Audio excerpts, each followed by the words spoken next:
최근 인도네시아 팜유 수출 금지로 식료품주가 들썩들썩했어. 인도네시아는 왜 팜유 수출을 금지한 걸까? 그 속사정을 오늘은 한번 알아보자. 인도네시아 대통령은 조코위로 2014년에 대통령에 선출됐어. 인도네시아 대통령의 임기는 5년이고 1회에 한해서 연임을 할 수 있는데, 조코위는 2019년에 재선을 해서 2024년에는 대통령에서 내려와야 해. 그런데 2024년 2월 28일로 예정된 대통령 선거를 앞두고 개헌을 통한 조코위의 사면임 가능성이 슬금슬금 흘러나오기 시작한 거야. 수천 명의 대학생들이 개헌 반대 시위에 나서는 등 조코위의 개헌 후 3년임은 반대가 만만치 않은 상황이지. 현재 집권당인 여당연합은 개헌을 통한 조코위 대통령의 3년임을 꾸준히 제기했지만 국민들의 반대가 많은 것으로 나타나자 올 초부터 대선을 1, 2년 연장하자는 쪽으로 방향을 바꿔. 이유로는 코로나19로 인한 경제 회복에 시급성을 내세우며 말이야. 그런데 인도네시아는 대선과 총선을 같이 하는 곳이라 같은 날 예정된 총선도 자동 연기가 되거든. 그러면 현재 국회의원들의 임기도 1, 2년 자동 연기가 된다는 말이야. 인도네시아는 전세계 팜유의 59%를 생산하는 세계 1위의 팜유 생산국이야. 그런데 인도네시아 국내에 팜유로 만드는 식용유가 부족해진 거지. 세계 1위의 팜유 생산국이자 수출국이 식용유가 부족하다는 게 말이 되냐고 하지만 현실이 그래. 인도네시아인들은 나시고랭, 미고랭 등 볶거나 튀긴 음식을 선호하거든.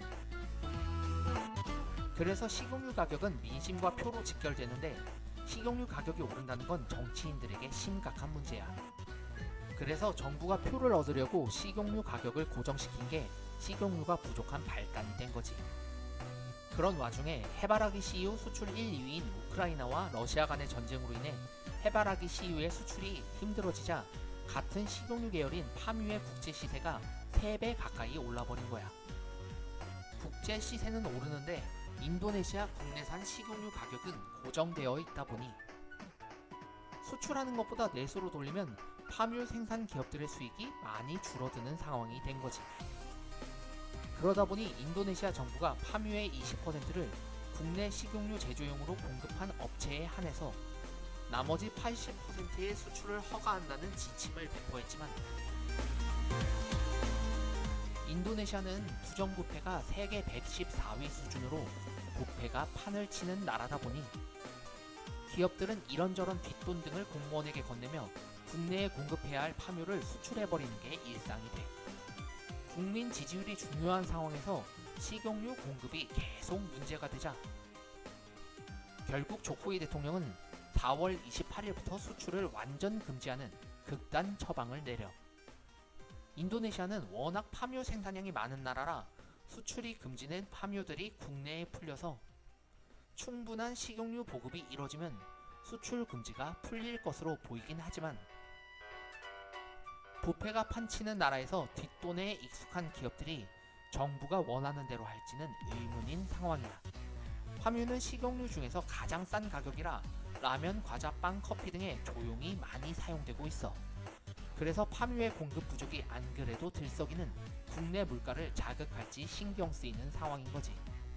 팜유 가격은 좀 더 오랜 기간 높게 유지될 가능성이 많은 상황인데, 팜유 수출의 양대 산맥인 말레이시아도 상황이 만만치 않기 때문이야. 인도네시아와 말레이시아를 합치면 세계 팜유의 85%를 공급하고 있는데, 말레이시아는 코로나로 팜유 공장이 정상 가동을 못하고 있어. 또 다른 이유로는 바이오 디젤도 공급 축소에 한몫을 하고 있어. 인도네시아는 팜유로 만드는 바이오 디젤에 여러 가지 친환경 혜택을 주었고, 자동차 경유에 바이오 디젤을 섞는 방식을 정부 차원에서 밀고 있거든. 수출 금지는 단기적으로 시행되다가 풀릴 수 있을지 몰라도 코로나로 인한 가동률 저하, 바이오 디젤 사용 확대 등을 감안하면 가격은 상당 기간 상향될 가능성이 있어 보이는 상황인 거지.